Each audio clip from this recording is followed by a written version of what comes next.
اهلا بيكم من جديد في تيتك. طبعا انا كنت وعدتكم ان احنا هنعمل نرش البورده الكيبورد الاولى 2098. وطبعا انا عارف ان انا اتاخرت عليكم شويه، معلش انا اسف سامحوني. بس انا هقول لكم ليه. لان احنا طبعا انتوا شايفين في كاويه وفي بتاع وفي فلكس، في حبه حاجات هبل، وفي دي برضو هنستعملها معانا.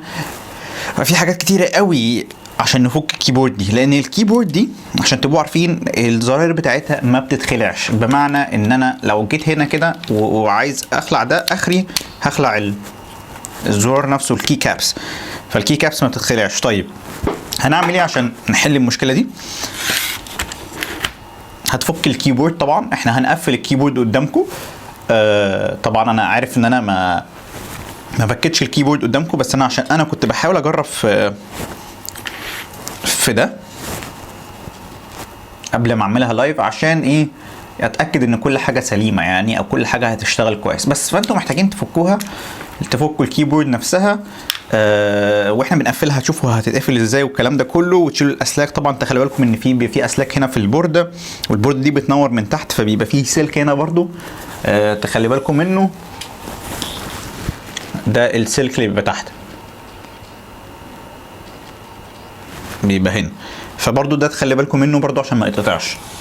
هو فتحها سهله قوي، ما فيهوش مشاكل. طيب انا فكيت الزرار ده، عايز اوريكم ازاي بقى بنفك الزرار ده، عشان احنا هنعمل كل الزراير دي، كل الزراير دي اللي موجوده هنعملها كلها، فالموضوع هيبقى متعب. فانا هوريكم يعني زرارين مثلا ولا حاجه، عشان برضو الزرار نفسه انا ما عنديش اللي بتطلع السويتش نفسه، انا مش عندي للاسف، فانا هعملها بمفك. فبرضو لازم اوريكم ازاي هتتعمل. طبعا اول حاجه عندنا الكاويه.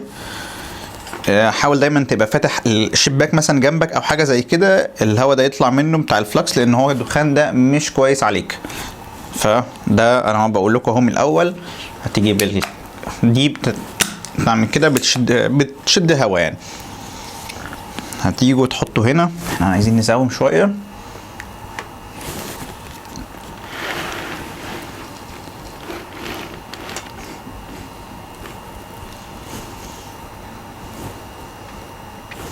شايفين احنا شغالين فين؟ هنجيب الكاوية بتاعتنا ونبتدي ان احنا نعمل كده لحد ما هنلاقي البتاع نفسه بيسيح. هنروح جايين هنا كده بيسيح.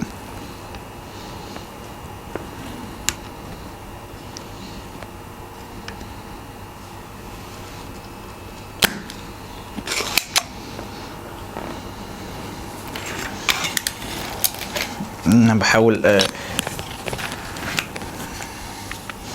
اظبط المكان ليا وليكوا يعني.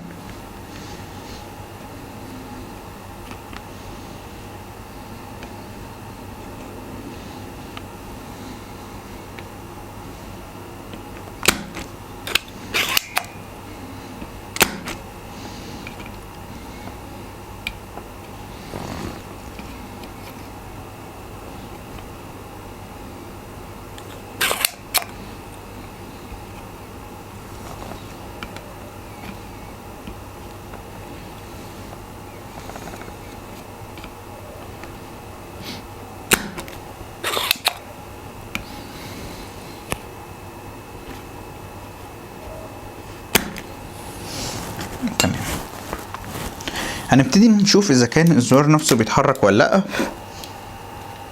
ده يعني انا شايف ان انا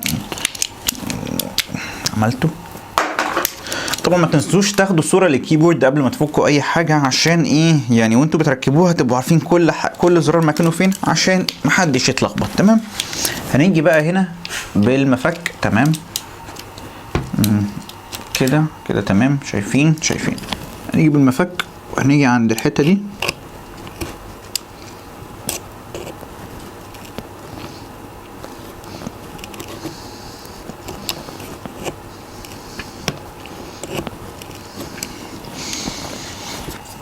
ممكن اعمل كده كمان. بصوا احنا شايفين الحته المسافه الواسعه دي، هي دي اللي عايزين. الجنب ده هو ده اللي احنا عايزين ايه نعمله.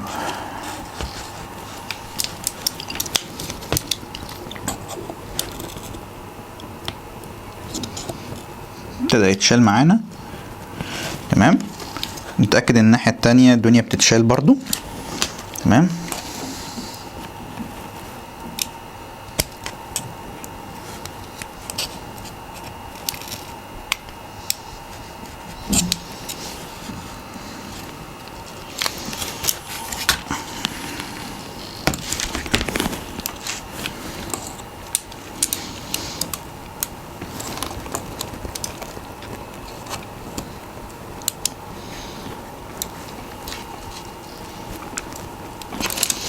هو مش عايز يتشال، فاحنا يعني مفيش مشكلة عندي.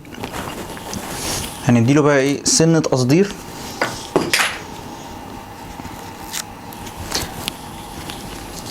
فين الحتة اللي مش عايزة تتعمل دي؟ هنا.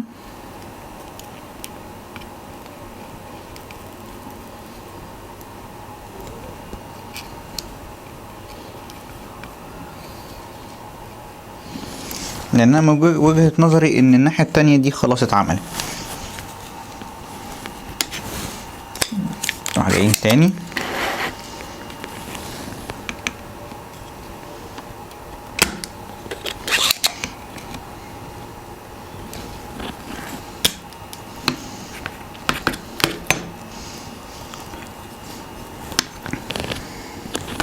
تمام، انا حاسس ان هي ايه كده الزرار هيتشال.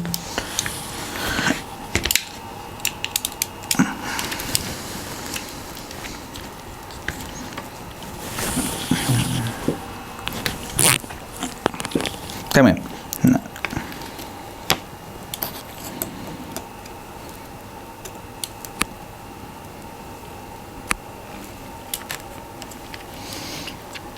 حاولوا ايه ما يعني ما ايه ما تستعملوش العنف قوي يعني.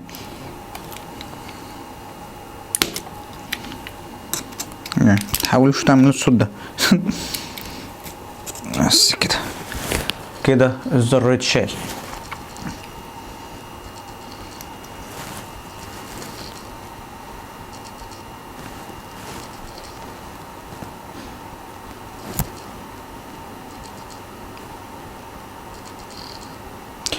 بس وطبعا احنا كده شلنا زرارين الحمد لله. فاضل لنا بقى كل الزرار الباقيه دي.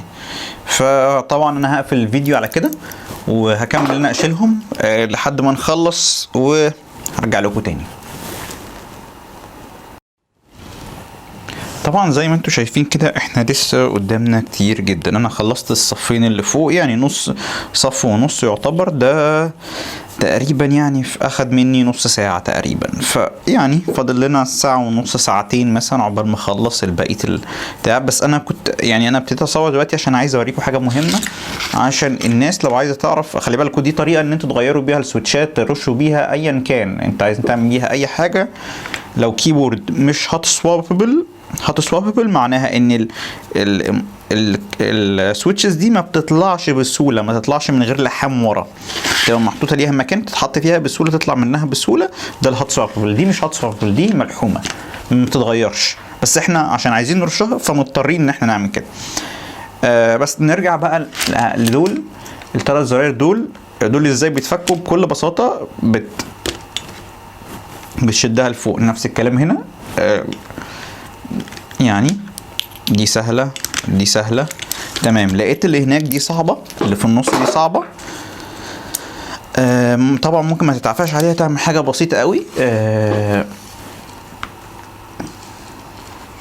بمفك رفيع. تمام، وتروح عامل كده وتروح زائق لبره. بس خلاص اتفكت. اهي اتفكت.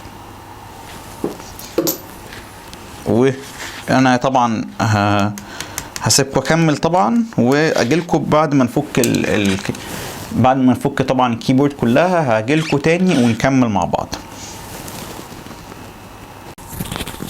حاجه خدت بالي منها وانا بشتغل دول الستابلايزر. تمام. دول هنشيلهم ازاي بقى؟ خلي بالكم معايا. هتلاقوا في كليبسه هنا تمام في النص. تمام. الكليبسه دي هتدوس عليها وترفع لفوق. تمام. نفس الحكايه الناحيه التانية، هتدوس عليها وترفع لفوق ومش هتشد، هتطلع كده. تمام. نفس الكلام هنلاقيها هنا. تمام. الكليبسية اللي في النص دوس عليها، ارفع لفوق، تمام. نفس الكلام، ارفع لفوق،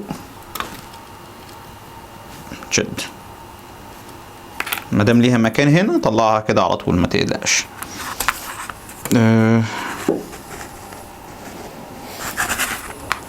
نحاول نفس الكلام هنا اهو، دوس تحت، ارفع لفوق،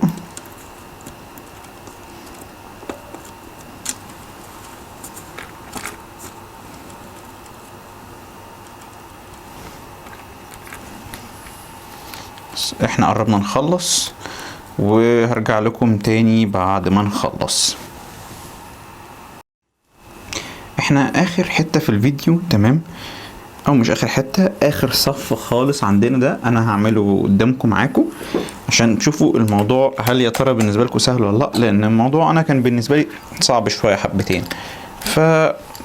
خلينا مع بعض نعمل اخر حبة دول مع بعض ونشوف.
نلف بقى الكيبورد بتاعتنا ونبتدي نعمل الزراير.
وكده يبقى البوردة بتاعتنا اتفكت. البوردة دي احنا طبعا دلوقتي احنا هنحطها على الجنب، تمام.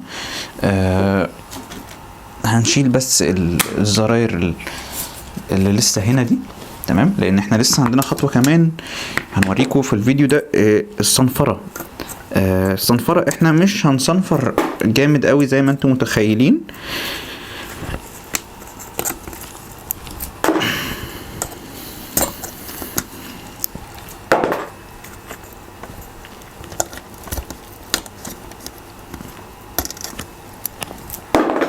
زي ما احنا عملنا قبل كده هنعمل برضو دلوقتي تاني.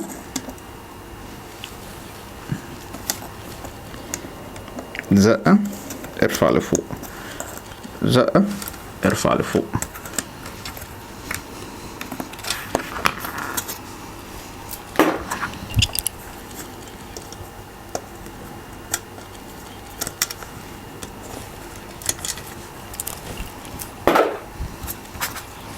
فاضل معانا ده برضه نفس الكلام، زقة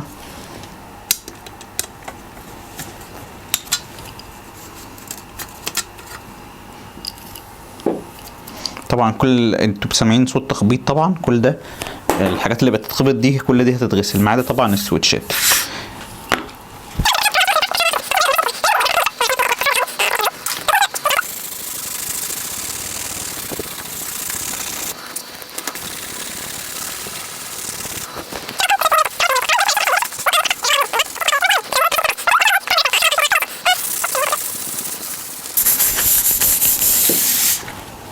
بس خلاص بكده احنا صنفرناها. يعني زي ما قلنا احنا مش هنصنفر جامد، بس احنا كده خلاص خلصنا. كده احنا فكينا السويتشات، هتتغسل طبعا. السويتشات نفسها مش هتتغسل، بس الكي كابس نفسها هتتغسل. السبورت اللي كان هنا هيتغسل برضو. لو عايز تحط لوب او حاجه ممكن تحط، مفيش مشكله. انا بالنسبه لي ما عنديش لوب فمش هحط. بس وهنرش طبعا دي. بس الفيديو بتاعنا هيقف لحد كده النهارده. في فيديو تاني هيتعمل تكمله ازاي بقى ترش الكيبورد نفسها. فاحنا هنا عرفنا ازاي نفك مش نفك الكيبورد، نفك السويتشات، نفك السويتش، نفك الكي كابس، ازاي نصنفر. طبعا في كاوية، وعندنا البامب اللي انا كنت بعمل بيها اللي بتشيل القصدير. بس واشوفكم ان شاء الله في الفيديو او الجزء الثاني ازاي ترش الكيبورد الميكانيكال بتاعتك، او لو عايز تنضفها طبعا، لان هما الاثنين هيبقى نفس الحاجه بس يعني خطوات اقل شويه. واشوفكم في فيديو تاني، ويا ريت طبعا تعملوا سبسكرايب للقناه.